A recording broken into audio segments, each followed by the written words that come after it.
Okay, we'll start. Yeah. Okay. So this is a period of growth.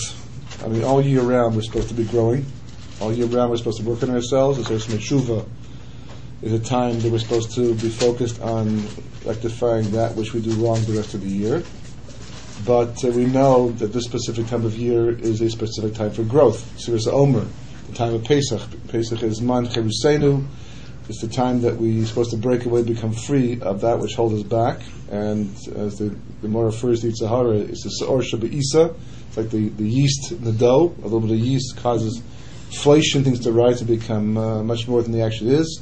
We remove that in the matzah on Pesach to give us ourselves a fresh start in terms of being able to achieve our personal potential and our national potential, and ultimately cherus for the entire world, freedom for the entire world. It doesn't end up being what we like it to be. I mean, for the most part, it's almost like just the opposite. It's like it's Mon Jul. Basically, between the cleaning for Pesach and the cooking during Pesach and the limitations of what you can and can't do.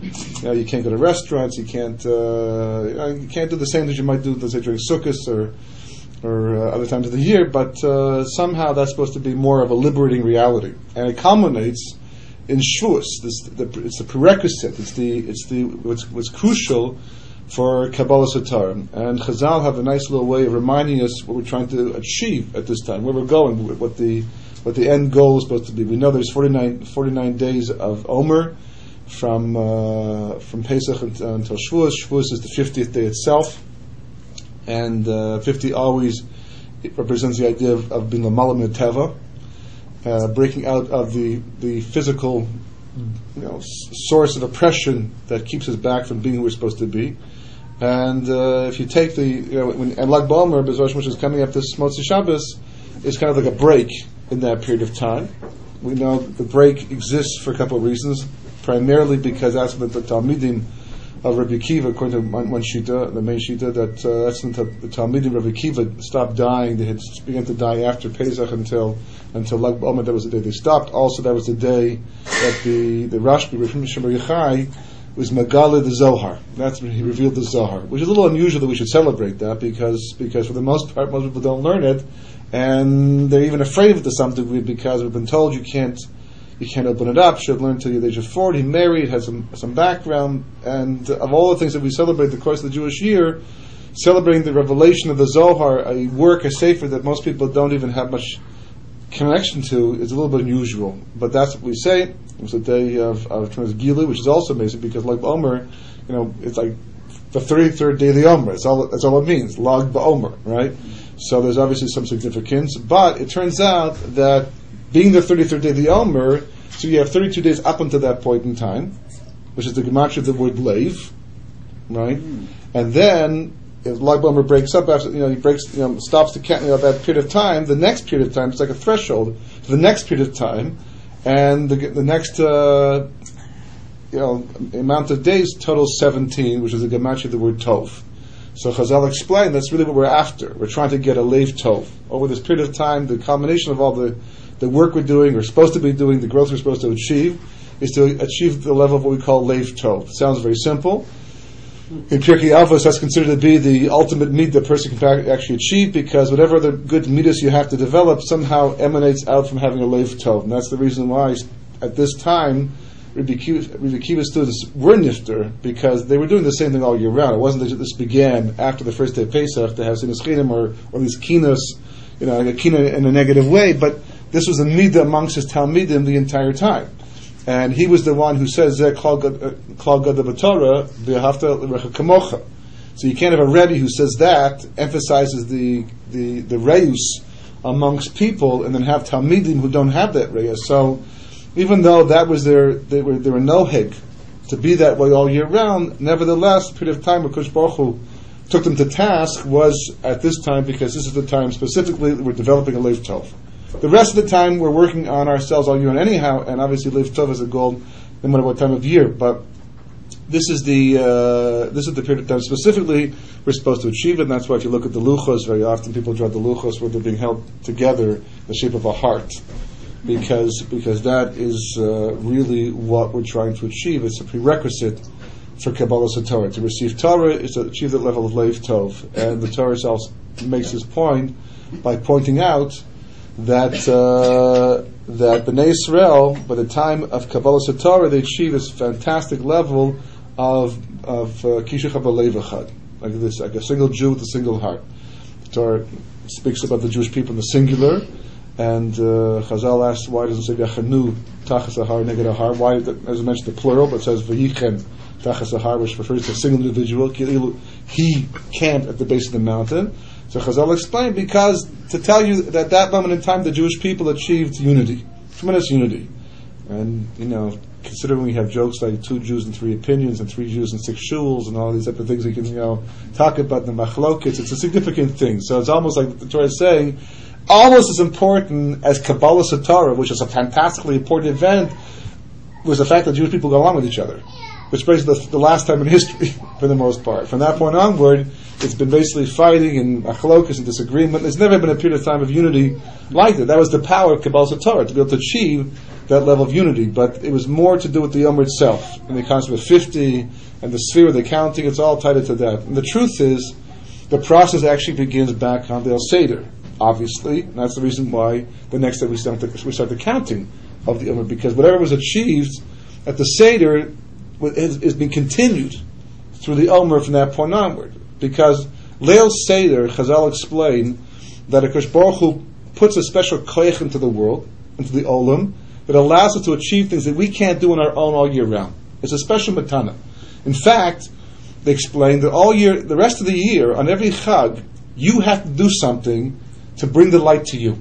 On Rosh Hashanah, on Yom Kippur, on Shabbos even. The rest of the year, you have to do something spiritual, something that sets you up and is mechin, you prepares you to be able to draw down the light. The same way if you daven, you're drawing down light. You do a mitzvah, you're drawing down light. That's what we're going to do. Or lagoyim, it means to draw down the light for ourselves and the rest of the world.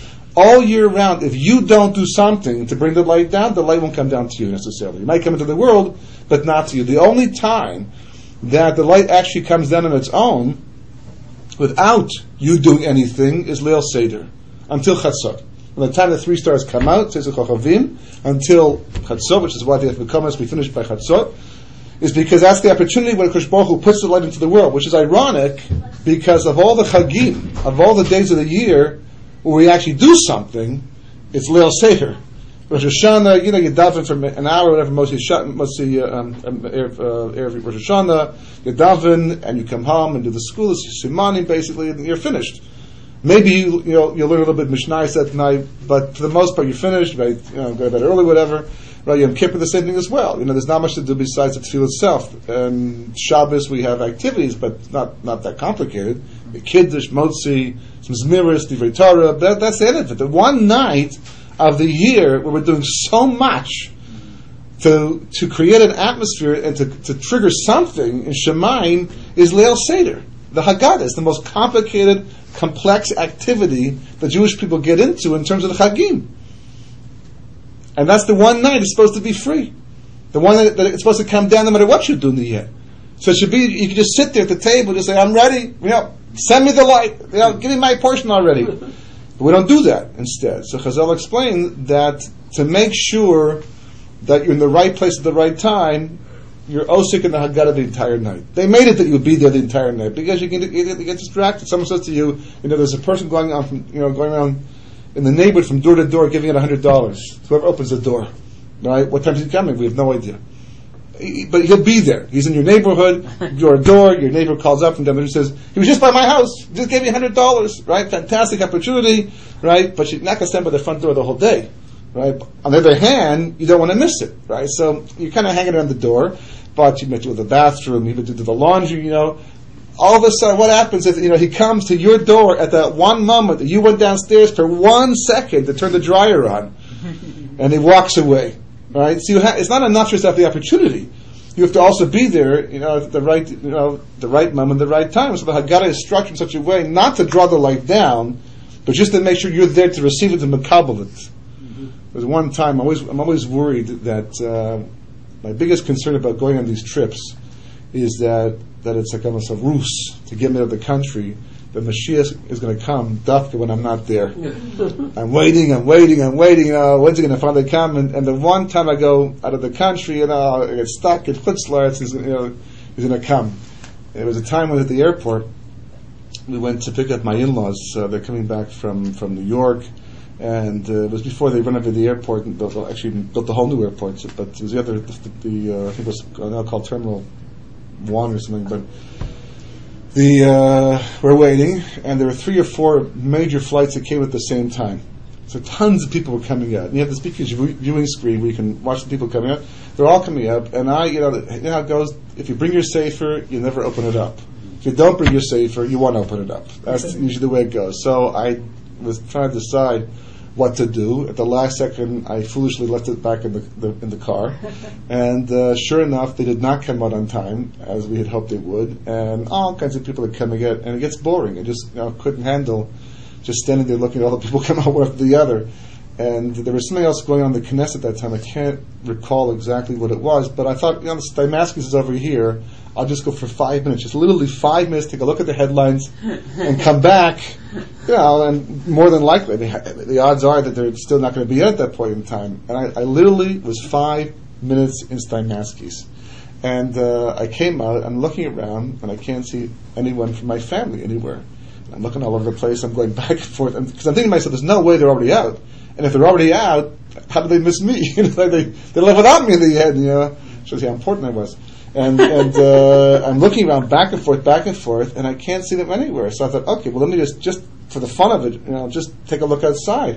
And I go outside, and they're like 100 yards all the way with the parking lot. And I can't even figure out how time-wise, because I was definitely only in that store for 5 minutes looking at the headlines, and they were already on the way to the parking lot, and no one noticed I was missing whatsoever. I thought to myself, I'm catching up to them. I thought, that's exactly my concern about Mashiach. You're waiting, you take your eye off the ball for just 1 second, you look away, you get distracted, you're not really focused, for that one moment, and boom, it happens, and you miss the entire thing. Same thing by Leil Seder, that you have to be focused the entire time.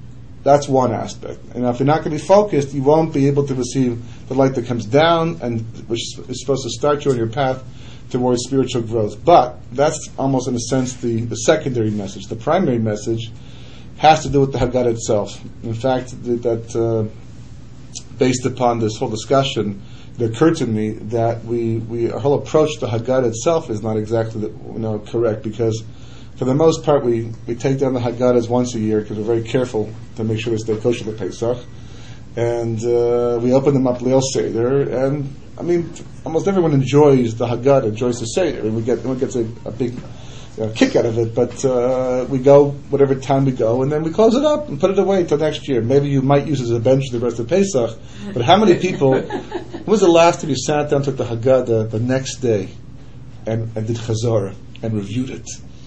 You ever do that before? Right? Say, that was a real fun part last night. There's times I thought to myself, we're going too fast through this section, but the kids are tired, and the food's cooking, it's like getting late. Let's put that aside for the time being, and tomorrow I'm going to go back and review them. I even had ideas where, I had this fantastic idea where the next day we'll do a mini Seder at lunch. Nothing too complicated, nothing too, the kids only have so much patience, but take a section of the Haggadah that we didn't do as well as I'd like to do it, and do it the next day when there's less pressure. I was vetoed across the board. She's like, nobody wanted that. You want the Var Torah, you want to talk about, you want to chazar your own, go ahead, do that. But the whole family, it's like sacrilege to do the Seder twice, although the truth is the Chutz La'aretz to do it anyhow, twice. You get a second shot. Forgot about that already, But it's not the same thing. I participated in seconds, I grew up as second Sedarian, but I participated even after I moved there to Israel. It's not the same thing. It's not the same as the first night. There's something like missing, this kind of a tom, the anticipation. It's not the same thing as the first night. And I thought to myself, really, that, it's a mistake, because the truth is the Seder, the Haggadah, is what we're supposed to be doing all year round. It's the same thing by the Vidui in Yom Kippur.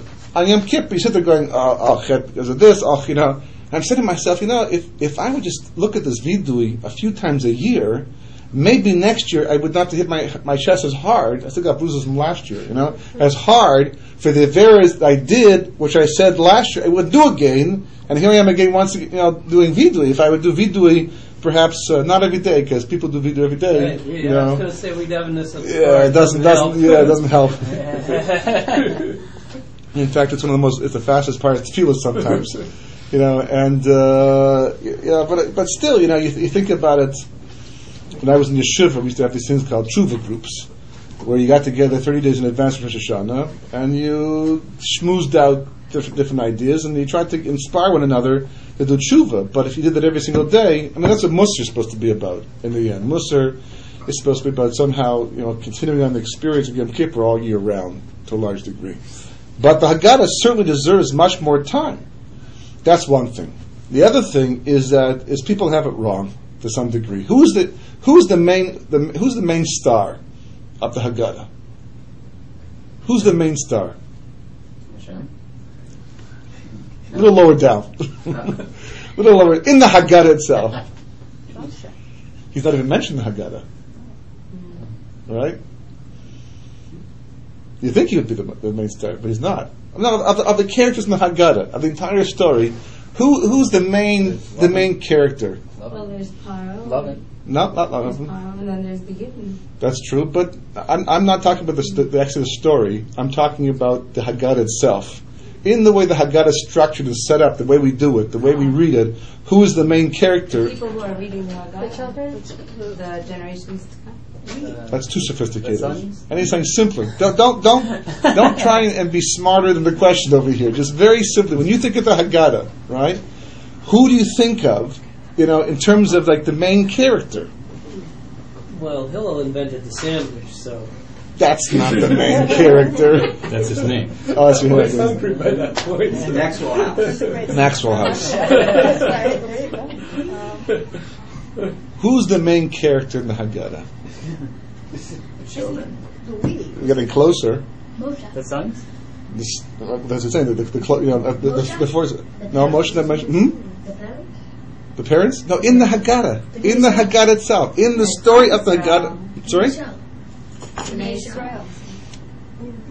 That's in the story, but I mean in the Haggadah night. The actual Seder. Don't look at the story. Look at in the process of the things that we do. Yes.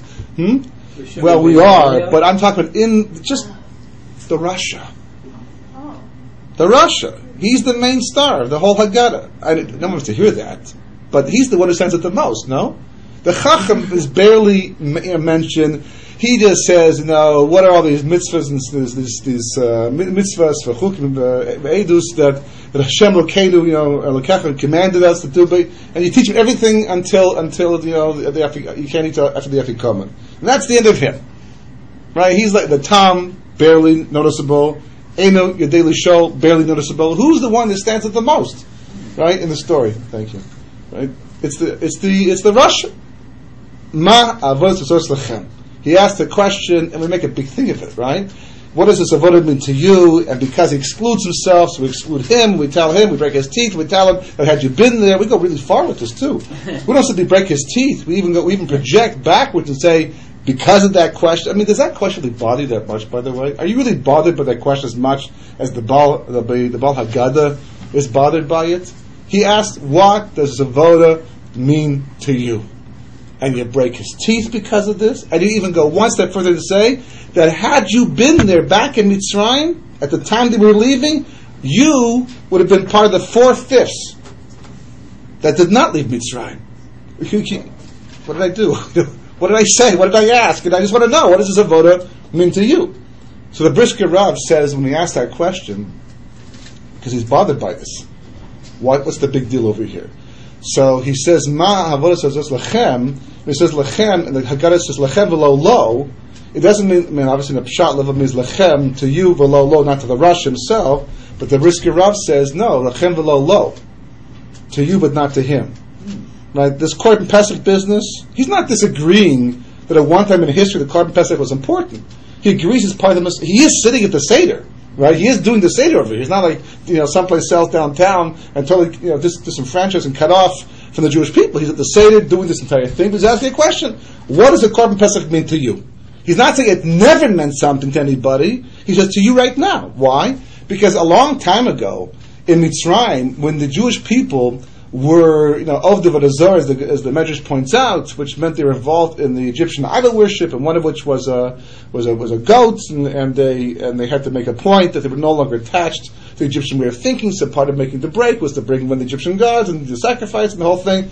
He says, fine, Beseder, but who worships amongst the Jewish people today? You want to bring a US dollar bill and shecht it? No problem. You want to bring a fancy car and shecht that? Okay, that's relevant to our generation. But an animal, a Korban Pesach, what's the relevance in that? What meaning do you find? He's not saying you can't do it. He's not saying that you shouldn't be doing it. He's saying don't imply I have to do it too. Don't say it's what all Jews have to do and we're all about.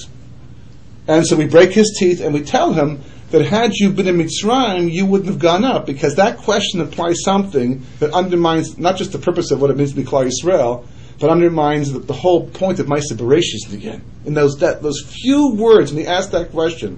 And the truth is that what's really going on is that's the Rasha asking the question of Haggadah, but it's really the Baal Haggadah, the author, or authors, whatever, of the Haggadah, asking you the same thing.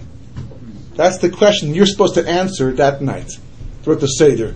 Ma havos asos lechem. What is this avoda that we're doing tonight? Leil Seder, Pesach night. What does it mean to you? How do you interpret this thing? What are you going to get from this thing? Is this simply tradition because every year you sit down and have matzah Leil Seder and go through this entire process and experience and try to hand over the education to the children and achieve some kind of connection to the past, a commemoration, or is it much more than that? Because that's the question you have to answer. How many people ask themselves that question that night? What would you answer? What does the avoda mean to you? What does a Seder, what does the Haggadah mean to you? What does it mean to you? Volunteers?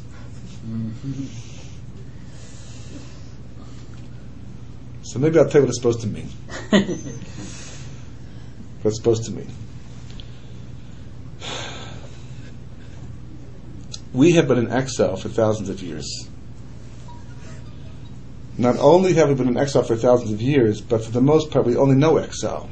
The periods of redemption have been very small, very short, right? Even the one we came back from Bavel in Mordechai's time, Esther's time, which was supposed to have been the final one, failed. The Zohar says that was supposed to be the last one. No more exiles after that. That was supposed to be the final redemption. If the Jewish people come back en masse, this is the well springs of Chachma had opened up in the Shemayim to facilitate this final redemption. Ezra came back, everybody came back at that time. But the Jewish people, a large contingent, decided to stay in Bavel, and because we stayed in Bavel, the well springs closed up once again, and we maintained our galus status ever since. The second base of Mikdash was not the first base of Mikdash. We were missing on our Kaddish, we never got back to things we were hidden, didn't have the same status, the same level of Kedusha, and we've never recovered since then. It was built by Herod in the end, and it was destroyed, and v'chulu v'chulu. Even the first base of Mikdash, the Gemara says that the night, well actually the Gemara said the Medrash says it, but the Gemara only says that when Shlomo HaMelech married Bas Paro, right? He married the daughter of Paro, and apparently he married her the very night he finished building the first base of Mikdash.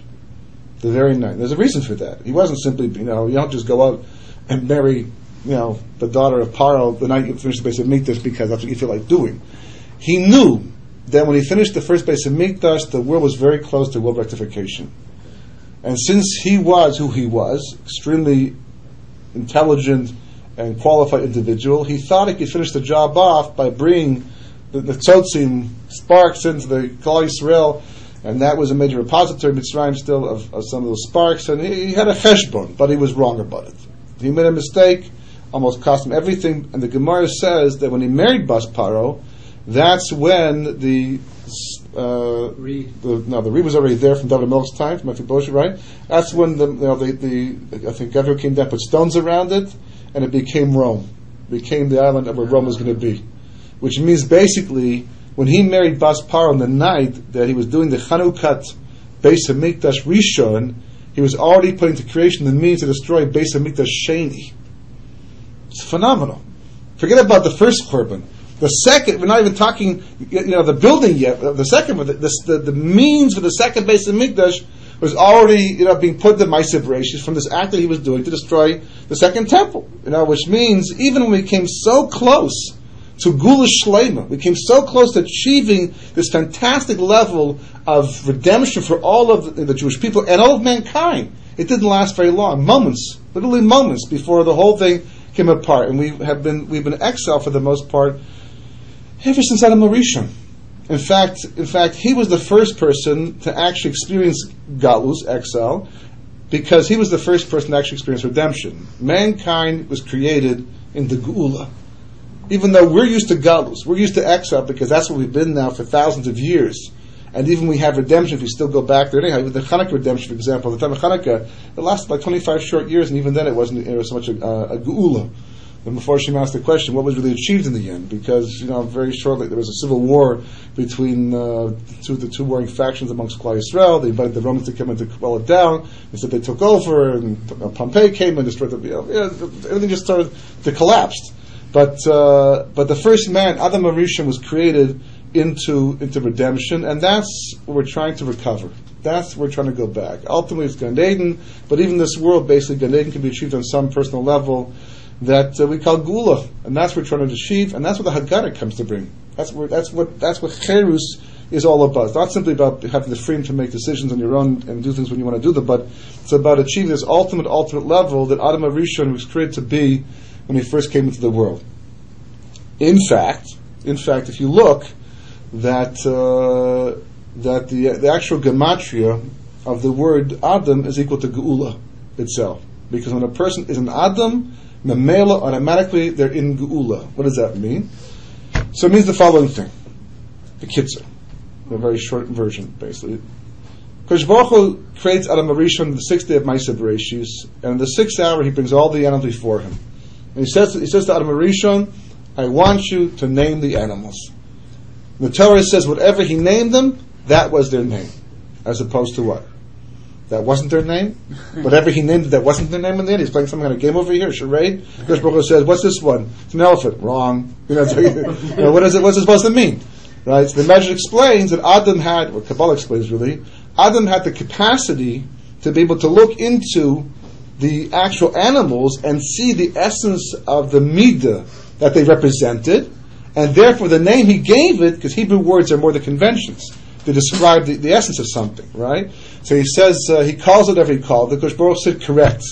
That name describes the very basis of what this animal is supposed to be. So that's what the Torah means. Whatever he named it, that was its essence. That was what the thing actually was.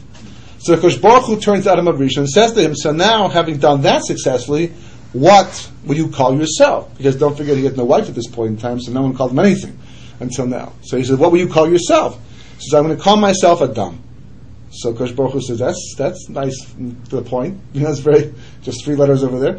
Why Adam? So he says, because first of all, it will always remind me, I came from the Adamah, that I have very humble beginnings. I have to always recall that as godly and as divinely as I can act, the reality is that I have to always remember that I'm a human being and I was taken from the dirt.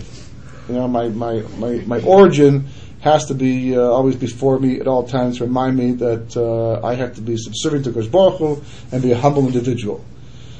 He said, but more importantly, it's an indication from the other perspective, and that is, Adam is a tziruf, it's a combination of 2 parts. It's made up of the word dam, which is blood, which represents the physical, and an aleph, the letter aleph, which always alludes to Kodesh Baruch Hu because A represents the number 1, and B because an aleph is made up of 2 yuds and a vav. Right? And 2 yuds and a vav, the gematria 26, corresponding to yud k vav k.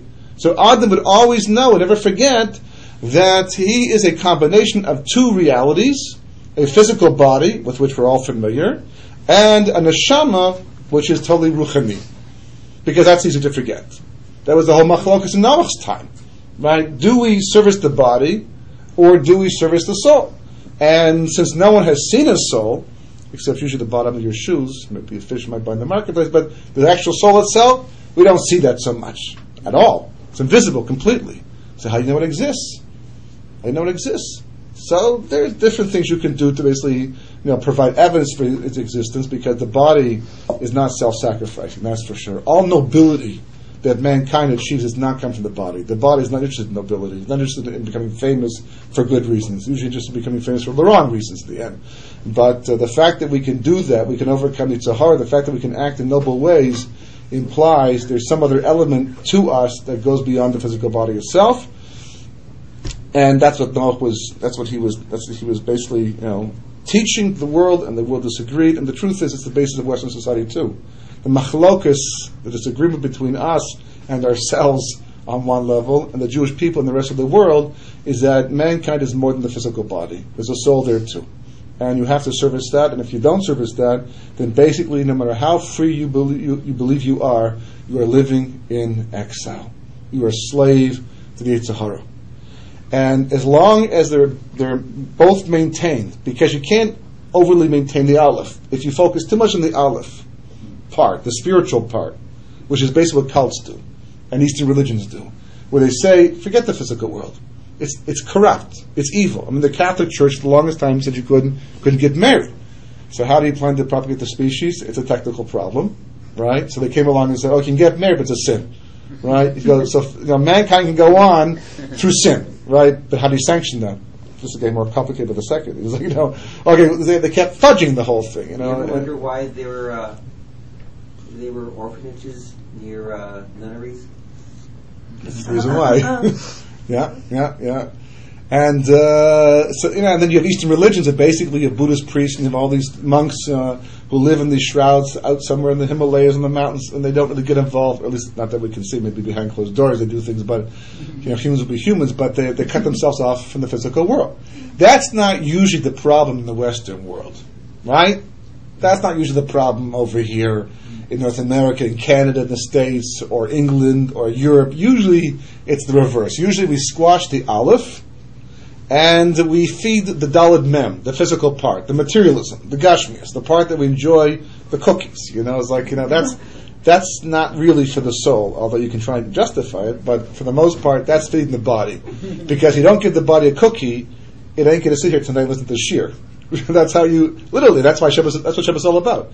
Shabbos is basically, you have a very, very enjoyable physical experience, because when the body is, it's like a child. You feed the child, you give him, something to enjoy himself. He'll sit there quietly for a good hour, 2 hours. Now they have those things basically where they, occupy themselves. But it's a payoff, and we're always struggling to try to maintain a balance. And a person who can maintain the balance between the Aleph and the Daled Mem is a free person. That person is in Geula. That's what the Gematria of Adam is equal to Geula. Take away the Aleph, and you have the word Dam, right? Which is when people start acting very dumb, right? And that corresponds to the word Gola, which is somebody who's in exile. Now, we know the Jewish people in Mitzrayim, what was the problem there? Too much Aleph or too much Dam? How do we know? Or in the lowest level. Right. Chazal tell us we were holding, before Makas Dam, we were holding a Mem Teshay Tuma. And this is Mitzrayim, right? Was Mitzrayim a spiritual place or a material place? A material place. Mem Teshay Tuma is when basically you're maxed out in terms of materialism. You're about as materialistic as you can possibly be before Kosh Baruch Hu takes you out of the world, because there's no purpose to have you in the world anymore. So when the Jewish people are holding by Mem Teshay Tuma, that would mean that the Aleph became very small. It got crushed. That's what Galus tends to do to the Jewish people, because we don't end up becoming like people living in the mountains. If anything, we tend to become better Greeks than the Greeks, better Americans than the Americans, better Canadians than the Canadians, because we absorb the material culture. That going back to Shittim, right? When the Jewish people think about the whole thing with Zimri and Cosby, that cost us 24,000, which corresponds, by the way, to 24,000 is Rabbi Kiva that died in this period of time. 24,000 the tribe of Shimon. 176,000 people were killed through capital punishment because of their involvement in avodah zarah, idol worship, all because people went shopping. It's remarkable. The Midianites brought linen. Jews like linen. I'm not exactly sure where that comes from, but Jews like linen. Do you like linen? Not like linen like bed sheets, but what do you call it? it says silk. They set up silk, merchants. They came over to buy some stuff, and they got pulled in through that. So the Jewish people tend to have less of a problem with being overly spiritual, and too much of a problem with being overly material. So to be a mem tesharei tuma means the Jewish people sank down to the materialistic level of the Mitzrayim. Now, when that happens, you have competition, you have selfishness, all the bad midas come out. Is exactly the opposite of ke'ishecha b'lev echad. Right? It's the opposite of a lev tov. Materialism kills people's goodness inside, makes them very competitive, unless you work very hard to balance it out.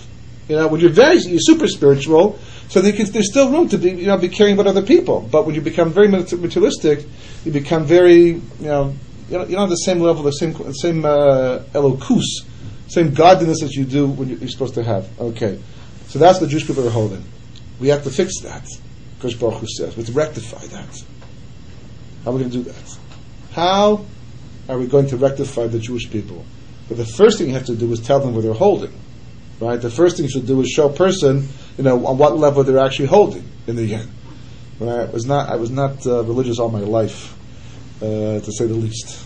That by the age of 21, 22, that's when I started to get involved in Judaism, Yiddishkeit. It wasn't because of the fact that the life I was living at that point in time was bad or was lacking that much. I enjoyed what I was doing, but it just happened to be a shkacha providence, divine providence. So Kosh Baruch Hu, for reasons I don't understand this very day, was very generous and began to expose me to Judaism. And I remember making some very, very difficult sacrifices to become Shomer Shabbos and Shomer Kashrus and all these things. And after I made that commitment, I remember turning to Kosh Baruch Hu saying, you owe me. Okay? You owe me something. Because I didn't do this. I was happy with what I was doing.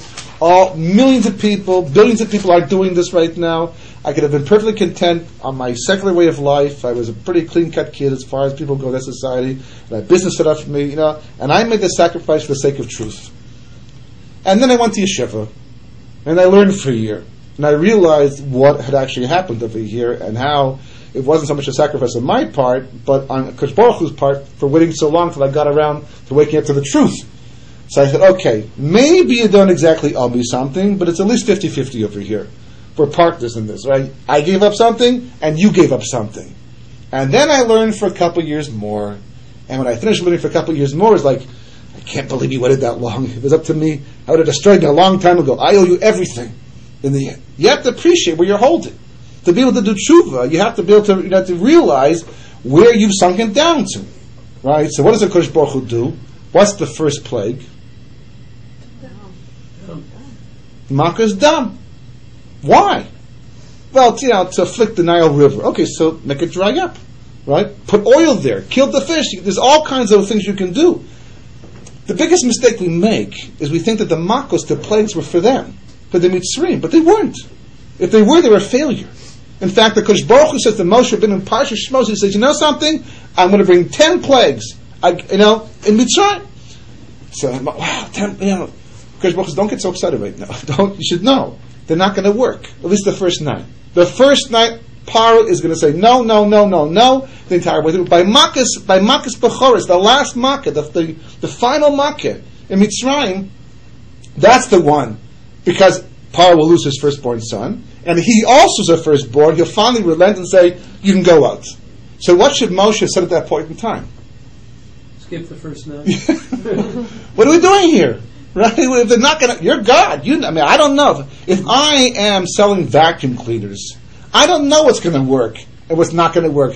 What works with one neighbor may not work with the next neighbor. So I got to try everything I can, right? I tried that didn't work. I tried this, that didn't work, right? I don't know what's going to succeed over here to sell the vacuum cleaner. When I'm doing kiruv, I don't know what's going to convince you. So I try this and I try that, but you're God. You know the future. You know exactly what's going to work. So why don't we get the biggest bang for our buck over here? Drop the first 9 plagues, go right to Makas Bechoros, and get out. Now, today, tomorrow. But Moshe doesn't say that, and history doesn't do that. Why not? Because the Makas were not about destroying Mitzrayim. They never were. Because if HaKadosh Baruch Hu wanted to destroy Mitzrayim, you could do just like that. One little earthquake, a little shift in the ground. That's all it takes. And the third largest economy in the world is brought to its knees. Well, that's it. That's all it took. They're still recovering. If they ever do recover in the end, it's going to affect the whole world, the global marketplace. One little earthquake. Could be a plague, could be a lightning strike, could be a dozen things at least, if not way more than that. Kosh Baruch Hu is creative when it comes to destruction. So there are all kinds of ways of doing it. So you can easily do Mitzrayim too. So why did the Kosh Baruch Hu begin with Makas Dam and then go to Tzardea and the Dakinim and slowly and build towards Makas Bechoros? Because the plagues were never for the Egyptians. They were always for the Jewish people to build the Aleph. They're holding on Daled Mem Tashari Tuma. They can't go out of Mitzrayim yet because no matter where they go, they're always going to be in Mitzrayim. They could leave the borders of Egypt, but they won't leave the borders of Mitzrayim because they're two different things. They happen to be one and the same thing at that time, but they can be different in every generation. Mitzrayim, Kabbalah explains, is made up of two parts, the word Meitzer and Yam. A Meitzer is a border, it's a boundary that constricts. The Yam means sea, but it's the Gematria 50, and therefore alludes to the Nun Shari Bina, the 50 gates of understanding, upon which Torah is based and built. And that's the basis of the relationship with Kodesh Baruch Hu. So Mitzrayim is going to be any nation in history, at any point in time in history, that by definition constricts access to the Nun Shari Bina. At that time it was Egypt, but not after. And that's what the Haggadah makes this phenomenal request, or not request, demand. It says everybody is obligated.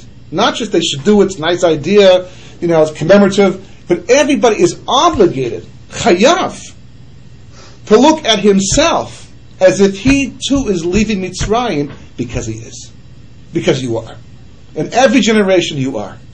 So you can leave Egypt, the Kosh Baruch Hu says, but you'll never leave Mitzrayim. And you're only free if you leave Mitzrayim, not if you leave Egypt.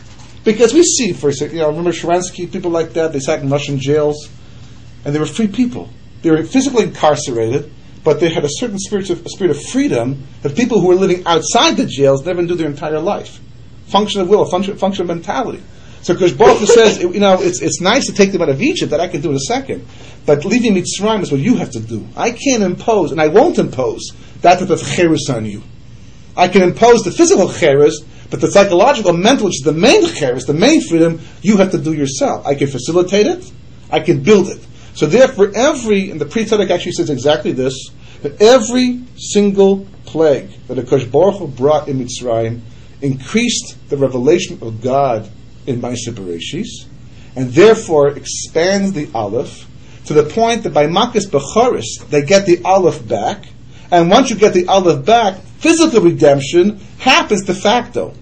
Did you ever notice how the Jewish people didn't have to do anything to leave? They just Korban Pesach, Bris Milah, but they don't go to war. They don't have to, make demands. They're thrown out by the enemy. Like a Kosh Baruch Hu promised, they'll throw you in the end. Because when you achieve the level of an Adam, you become an Adam, Memela, automatically Geula is going to result. The reason why we're not in Geula today is because we just don't do that. We keep fighting physically, we try to achieve what through physical means, militarily speaking, but we're not becoming an Adam. So therefore history goes on and exile is prolonged. The first man was created in redemption, which I'm going to get back to by becoming an Adam. And that's what Sfiras Omer is all about, becoming an Adam. So that's why you find that Kosh Baruch Hu literally removed 4/5 of the Jewish population by Makas Choshech in the end. Because if by that point in time you had not allowed the Makas to have impact on you and to reveal the Kosh Baruch Hu to you and realize it's time to go out, there was no reason to get to Makas Bechoros. Because by Makas Bechoros, the Haggadah tells us, Kosh Baruch Hu himself performed that Makkah. Ani v'lo malach. Ani v'lo saraf. The Kosh Baruch Hu himself comes down to do a Makkah. There's no Bechir anymore. There's no free will. By Makas Bechoros, there was no free will anymore. The free will ended basically with the eighth Makkah. Because you see what happens. At first, Kosh Baruch Hu brings Makas Dam. So what the Egyptians do? A very dumb thing. Literally, a very dumb thing. They turn the rest of the water into blood too. We can do that also. This was water 5 minutes ago. I don't want more blood. They did the blood. Take away the blood. They said we can make blood too. Genius, eh? Oops, that didn't work out so well. but they couldn't put it back into water because black magic has limited koiches in the world. It's called Kosh Baruch Hu, but there's rules by black magic that Or Chaim brings down. By Tzfardeya also, they also brought frogs, but already by Kinin. Kosh Baruch Hu was like taunting them. By Kinin, small little things. Black magic has no koich, things so small. What do the Chartumim say? What do the magicians say? Zez Belokim. It could even be Mod, it was Yad Hashem, but they say Zu Es Belokim. Can you imagine the thought, like an Av Tuma, on the 49th level of spiritual impurity, in a makom that's Av Tuma? It's like the ultimate in hiding a Kodesh Baruch Hu's Hashgacha, and the Egyptian magicians themselves, who are Tuma, beyond imagination, are forced to say, this is Elohim. This is Hashem. Well, actually, they don't say Hashem, but this is Elohim. Shows you the Gilui. And each one subsequently became more revealed, till eventually the Gili was so strong the Jewish people became an Adam by Makas Bechoros, and the Gula just takes place automatically on its own. And that's what's going to happen in history too. All that's going on today, all that's been going on for thousands of years of history, but will go on from this point onward even more so, is just to build the Aleph of Bnei Israel. And once the Aleph is built, we won't have to go to war. We won't have to fight militarily. There's almost nothing we're going to have to do except Mamela. The Gula will come. Because when you're an Adam, that's the result. But and that's fine. That's, understand? Does that make sense? Mm-hmm. That kind of clear? Do you buy into that? You buy it? Right? Do you like that? Possible. It's actually an awesome idea. Yeah, very exciting. Yeah, 100%. The only problem is it creates a huge kasha. Right? A major, major problem. Can you figure what that problem is? It's like no matter, if you look at Shlomo HaMelech, who is as brilliant as anyone could possibly be, even he can make the mistake. True. That is a big problem. That's not the one I'm looking for right now. Okay. I'm looking for a problem. I'm looking for a bigger problem to do with the story itself. This flies in the face.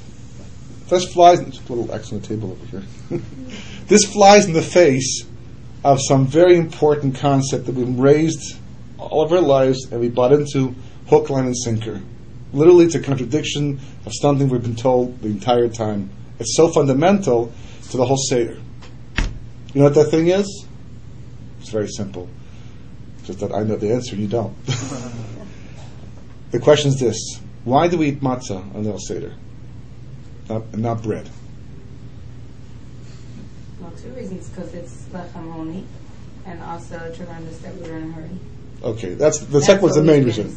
Right, that's the main. That's the main reason. The other one's more philosophical, right? And the first, that's more practical. The second, that's the main one we're told. Okay, there wasn't enough time to bake bread. We left the chipazon. We couldn't make seder derech. I can't quite fathom what that means. When I'm rushing to the airport, I still have time to grab something along the way, and who has time to bake?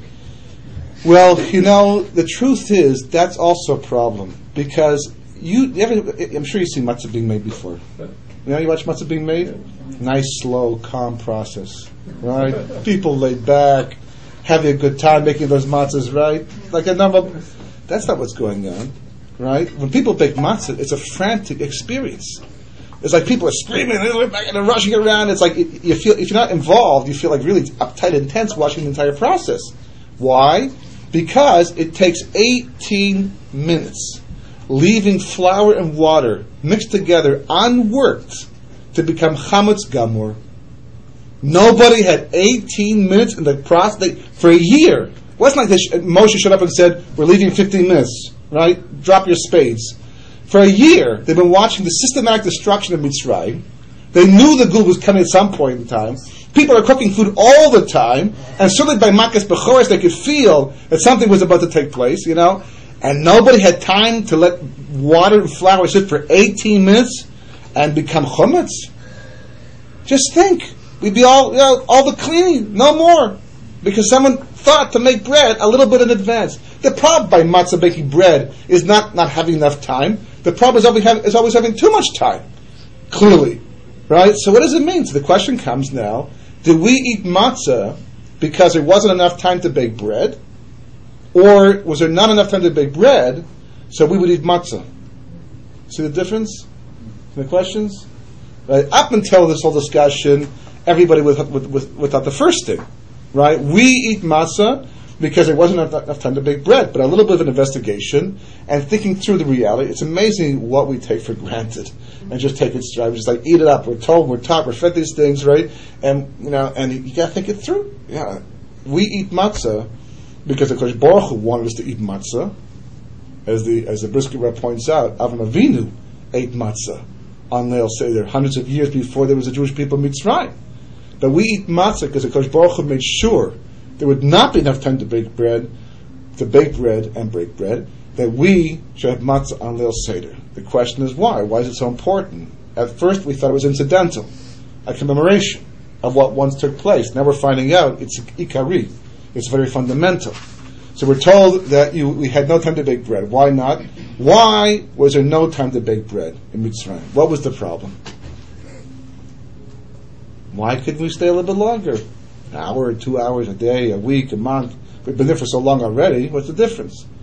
Why was there not enough time to bake bread? What are we told? What are we taught? We would have fell down.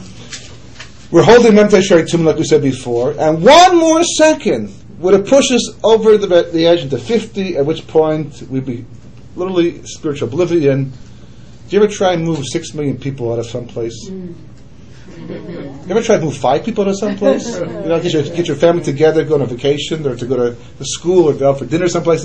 What's involved in getting a family together? How long it takes to get out of the house finally? Right? I won't talk about wedding for your wife, but that's things take time. Right? Things take time.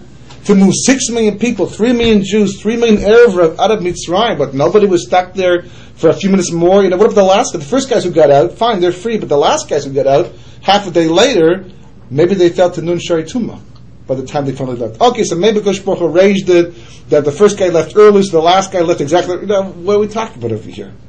Second of all, if what we've been saying up until now is true, that every plague was a refuah for Klal Yisrael, that means by the time it got to Makkis Bechoros, not only were the Jewish people no longer hungry on Memtei Shari Tumah, the 49th gate level of spiritual impurity, they were completely out of them. The Torah says they left B'yad Rama. When spiritual impurity is up, can spiritual purity be up too? No. When spiritual purity is up, can spiritual impurity be up too? No. They're opposites, right? So if there's Kedusha, Tumah is weak. Whenever Kedusha is strong in the world, Tumah doesn't have a fighting chance. If Tumah is strong, it means Kedusha is weak. On Leil Seder, the day of Yetzias Mitzrayim, the Jewish people are leaving. Who's up and who's down? It's that moment when we had that accessibility to that Kedusha. But I'm saying who's up by Leil Seder, and the next day when the Jewish people are leaving, who's up and who's down? The Jews are up. The Jews are up. Is Kedusha up? Kedusha's up. Is Tumah down? Tumah's down. They come to power and they say, send these people out already. Kulan Meitim. We're all dead people. Egypt has been systematically destroyed. There's no Krech to Tumah anymore. At this point in time, the Jewish people are no longer teetering on Memtei Shari Tumah. That was backed by Makkah's dam.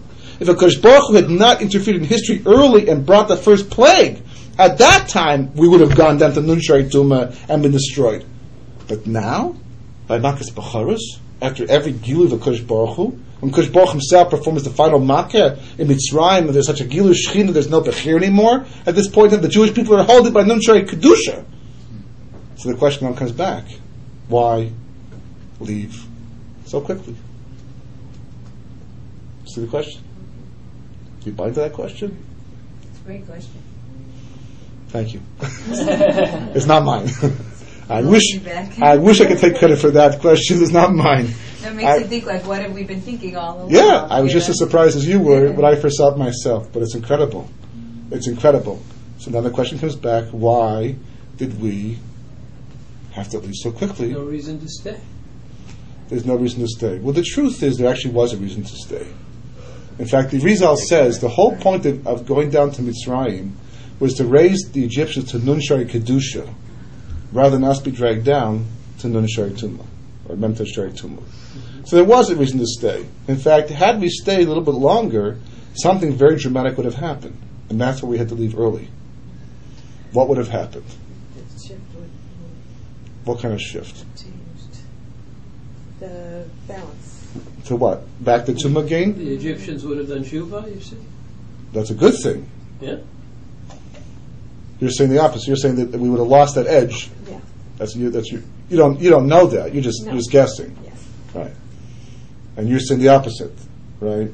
So you said something dramatic. Right. So it turns out that the reason we had to leave early was to save Paro, not the Jewish people.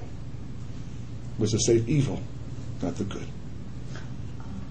Because the Jewish people had stayed 1 second longer, 1 hour longer, the hofa'ah, the revelation of HaKadosh Baruch Hu would have been so intense that all evil would have been destroyed in the entire world. The entire world. If we'd stayed a little bit longer, we wanted to stay, we wanted to linger, we had a good time already, we were past the Mitzrayim.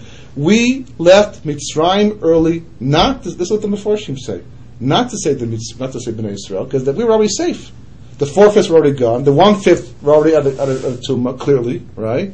We had to leave early to save the Yetzer Hara. Which begs the question, why? Isn't that what's supposed to happen? I mean, the Gemara says in Sukkah, on Nun Beis Amud Aleph, at the end of the days, HaKadosh Baruch Hu will take the Yetzer Hara, shecht it, bring it before the Tzaddikim and the Rishayim, and say this and say that, basically. But at some point in time, Bechira stops, right? At some point in time, evil stops. Why do we have to save evil? So here is the answer of all the answers. The Haggadah is probing. We're probing, right? This is what the whole point of Haggadah, the whole Seder, we're probing for an answer. We're looking for the question, it's behind the question, which is behind the question. There's an underlying question, and yet the real question is, why are we still in Ganuz? If we think about it for a second, what a farce! The whole thing's a farce. Why? Because here we're talking about redemption in Ganuz. We're making a seder to celebrate the redemption of the Jewish people living in exile still. So the Haggadah is asking the question: why are you still in exile? Every year you're doing the seder. Every year you're doing the Haggadah. You're reading the Haggadah and doing all this stuff over here. Why are you still in exile? That's what the Haggadah is asking. What's your answer to the question? So the story tells you why the HaKadosh Baruch Hu have to preserve the Yetzer Hara. Because you have to understand, in every generation, like we said before, there's always one nation that symbolizes the Yetzer Hara more than all the other nations. And if you destroy that nation, you destroy the Yetzer Hara too in the world. So that time was Mitzrayim. Today, take a look around, which is the greatest Yetzer Hara, maybe spread apart, but Mitzrayim represented the Yetzer Hara at that time. To destroy Mitzrayim meant to destroy the Yetzer Hara. So why was that a problem? And the Mefarshim explained, because the Jewish people never chose redemption for themselves. They never chose the redemption. If HaKadosh Baruch Hu had not come into history and stepped into history with Makkos, and the other reason why he did, by the way, do we have any schuyot for that? Did we deserve HaKadosh Baruch Hu to do the Makkos? No. Only because HaKadosh Baruch Hu, knowing the future, knowing his master plan for creation, made a point of obligating himself to Abraham, Yitzchak, and Yaakov that somebody would still live after 4 generations that will go into the land and turn the lights on. He made a promise. So because of that promise, HaKadosh Baruch Hu did something very unconventional. He stepped into history 190 years early, and though he does not like to do overt miracles, turned the world upside down. There's 10 Makkos, Esser Makkos, destroyed Mitzrayim. The Zohar says prematurely, because the Mitzrayim had not even gotten to the point where it was worthy of destruction yet. It didn't feel its sa'ah, as Zohar says, which is why by Yam Suf the Malachim were not allowed to sing praise about the destruction of the Mitzrayim, because they had not deserved it yet. They weren't Rishon Gemurim yet, which is why they can become Gary. There's all kinds of things, nafkanis that come out of this in the end. But they were not even, because Baruch Hu didn't alter the rules, but he kind of broke some of the rules that he usually lives by, he usually functions by. Because he makes them, he can do whatever he wants. But he usually has a certain pattern of acting in this world to preserve free will. Because the point of Ma'aseh Bereishis is Bechira. And since we did not choose redemption, not at the beginning, not at the middle, and not at the end, by the time Makkos Bechoros came around, the Jewish people were not zoicha to lose their Bechira. Because the point of free will is to get to a point where you no longer have free will. Moshe Rabbeinu had no free will before he died. Because he used his free will to get to a point of tremendous clarity, where everything he saw was a Kodesh Baruch Hu, and everything he did was all Hashem Shamayim. He had no nisyonos anymore. There's no such thing as doing a chet. In fact, the Pri Tzaddik explains in Parshas, I think it's Parshas Ekev, The Gemara says that Moshe Rabbeinu was made with nun mem tes shari. The word was made with nun shari bina, and Moshe Rabbeinu got 49 of them. So what about the 50th? So it says not until he died did he get the 50th. Moshe Rabbeinu turns to the Jewish people and says, "You can get something I can't get. You can achieve something I can't achieve." What is that? The 50th gift of understanding, because that Chazal say is reserved for Bali Tshuva. But on his death he got it. How do we know that? Chazal, everything's so amazing and connected. It's like the answers are all there. He is. Where's he buried? We don't know. Well, it's Mount. Well, we know what the mountain's called. And what does Nivo stand for? Nun Bo. That's the mountain he got the 50th at his death. Was that like a Nishika? He was like. What's Nishika? Nun Shaka. It's a drawing of the Nun. Okay. That's what Nishika is all about. Neder is Nun Dar, right? A Neder draws on the Nun. It lives there, so to speak. Right? Nun's all over the place. I would not be surprised if it has to also do why there are 50 states. And if you're laughing, you're joking, think it's a side thing, let me show you something very interesting. It's not, it sounds a little bit ironic, but you have to understand, from a historical, Kabbalistic point of view, there's something going on over here. Edom, the color of Edom is red. Right? So the Medrash talks about 3 aspects of Edom. And this is important because Yaakov is a twin brother of Esav, which means we can be like him. Just like he can be like us, we can be like him. So, he has a name, Esav Arasha. He's called Esav Arasha, and red is his color because he's born red and ruddy, and that becomes associated with Esav himself.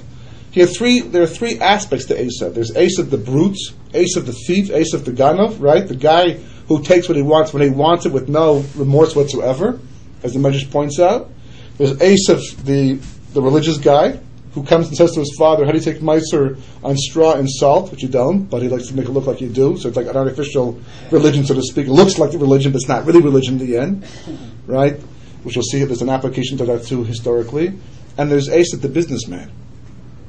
You know what his profession was? He was a lawyer. The Medrash says he was a lawyer. You used Esav to get off the hook when everything else failed, and he was always successful. That's what the Medrash says. 3 things in one person, but they broke up amongst his descendants, and they went through different directions. It's extremely ironic, very ironic, hugely ironic, that you have a country in the world that literally functions like Esav the brute, historically, that happens to be called Russia, and whose color happens to be red. It is, that's funny. That's too ironic over here. Just like money and man. It's like there's some things that, the people who came up with the word money have, let's call it money because man's in the word. No. But Ashkachim, the Kush Baruch Hu, makes things happen. He gives people the ideas to do things, to call themselves things, to do things basically. Kush Baruch Hu arranges so that we can step back and say, that probably means this in the end. So that's Esav the brute, historically. Russia, maybe Red China even, it's all over there, right? So then you have Esav the religious guy. Where did he go? Rome. It's the Catholic Church. What's their color? Also red. He also wears a kippah, Havdil, but it's red, right? It's like and that's and it's like just like Esav. How do you meiser straw? How do you meiser salt? It's like religion, but not the real thing.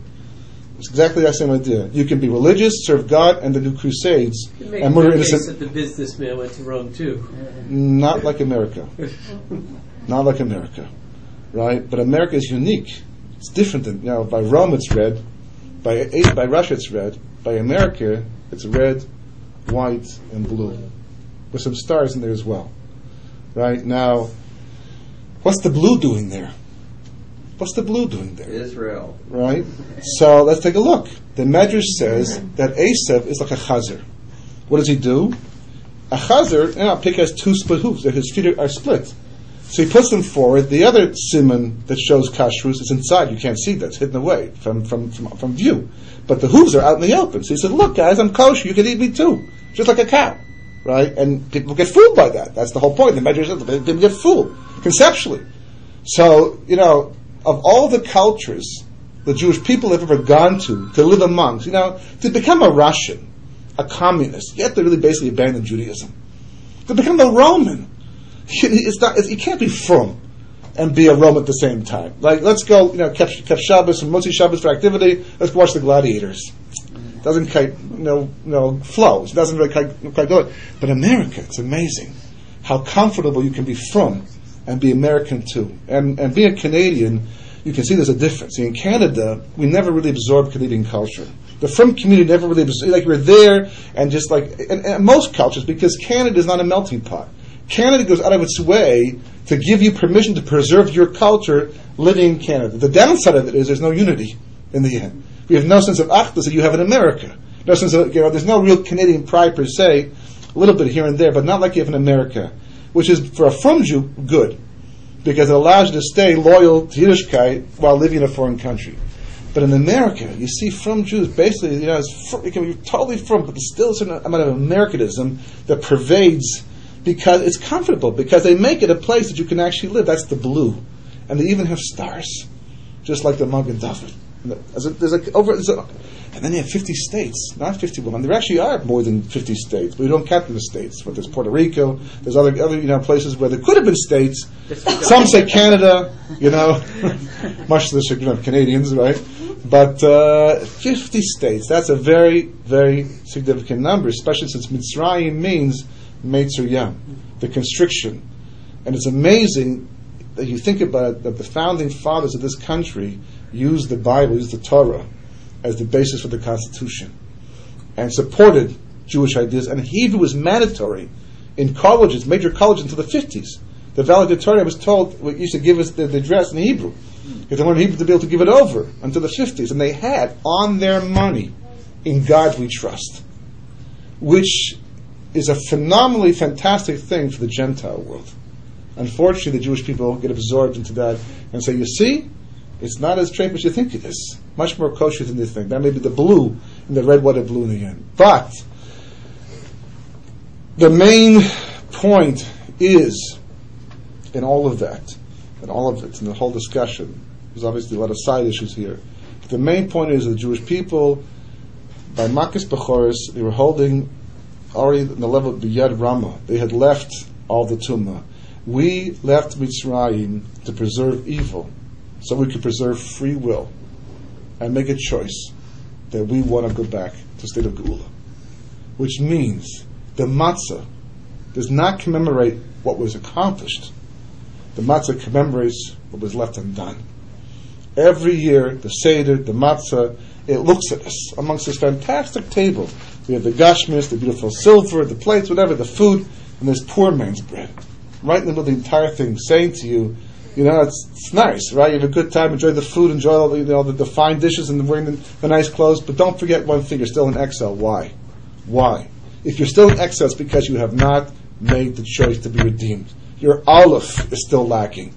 Because if you're holding the level of an Adam, by definition, you'd be a free person, and the matzah would no longer be necessary, not the way we use it right now. So Sfiras Omer, therefore, this whole period of time, the whole Indian of Rabbi Akiva's Talmidim, and the idea of Leiv Tov really is just synonymous with the concept of Geula. A person, by definition, the same way, for example, if a person has having a great day, you could be a moody person, but if you have a great day, you receive a birthday check or something like that, you feel very good, you become generous spirits, become nicer to the people. It's kind of hard to be mean to the people when people are being nice to you. When you're sitting, could be positive things. You tend to be more positive towards others. The fact that Rabbi Akiva's students, on some level, even if they were knowing up front, in the open, they were polite. These are Tamei Chachamim. These are people who worked on themselves on a daily basis. Because Baruch Hu is saying, but there is something lacking. Their Leiv Tov was not complete. It was not Shalem in the ultimate sense. And since on their level it's so important, and their Rebbe is Rabbi Akiva who says, you have to be in that level, and we know that that's the basis of Kabbalah's HaTorah, it's not going to work. That's Galus. That's a Galus mentality. If you're living in Geula, by definition, you'd reach the level Ki Isha B'Lev Echad. So the question becomes, so why is it so important in the first place? It's a nice thing. It's a nice thing. And not having seen this chidin. It's a nice thing, but why is it so important, so central to the whole concept of Kabbalah Satarah and Cherus and all these things? Because it's brought down, by the way, that the Gula begins on Pesach and ends on Shavuos. And that's the reason why.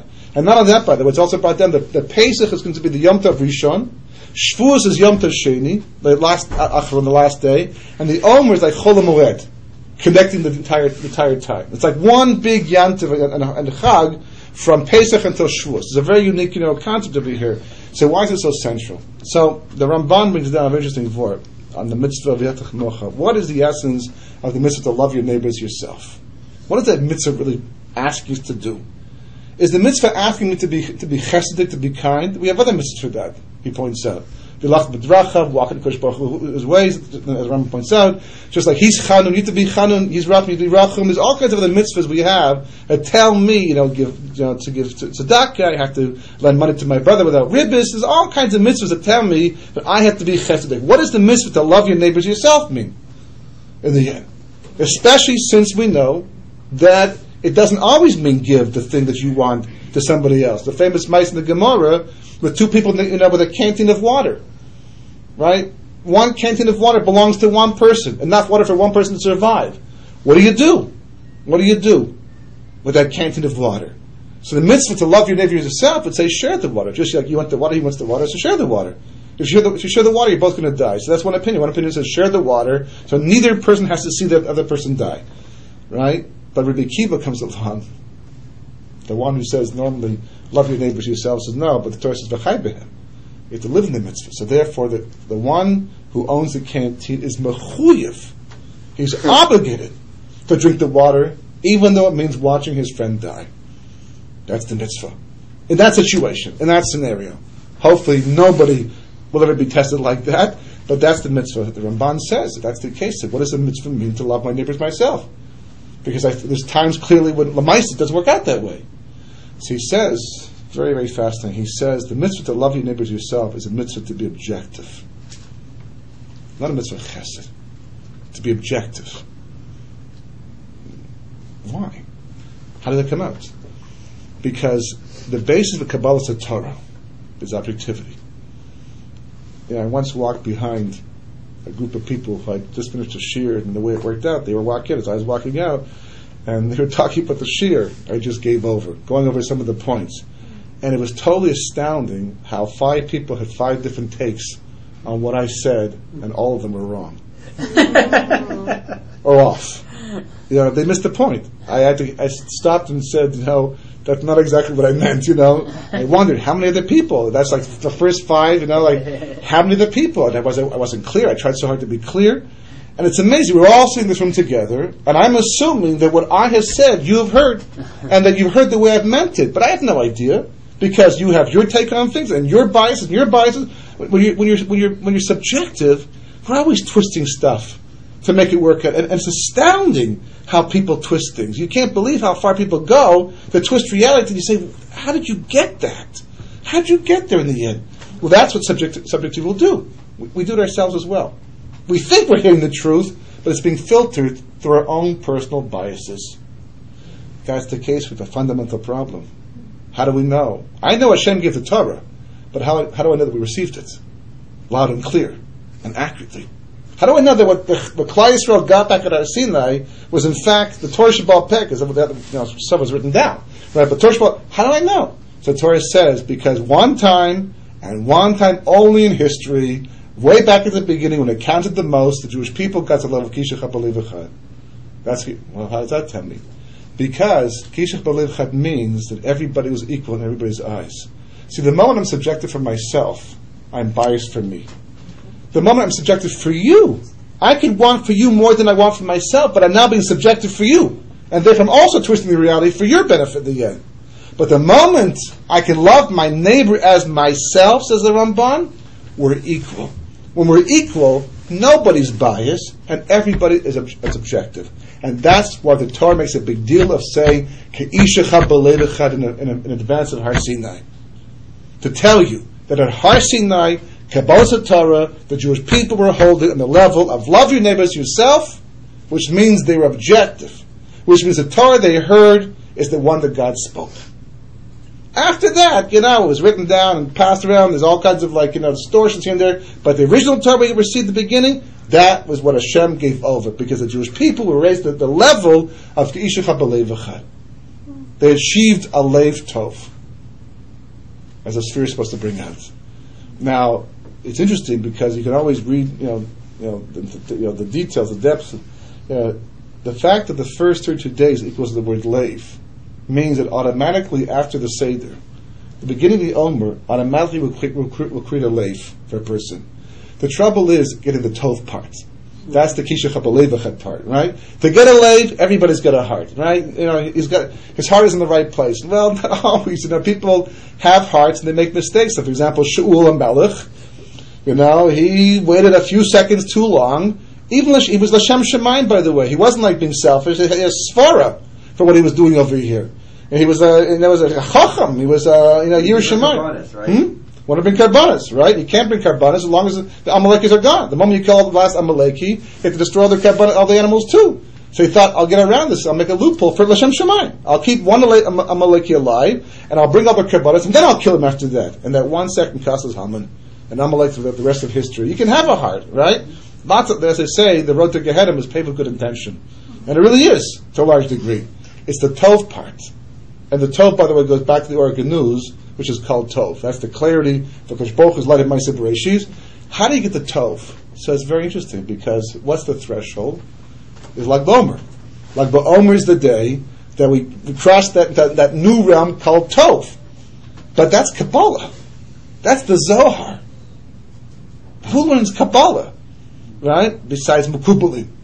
And some individuals, but for the most part, people say, don't touch that. That's hot.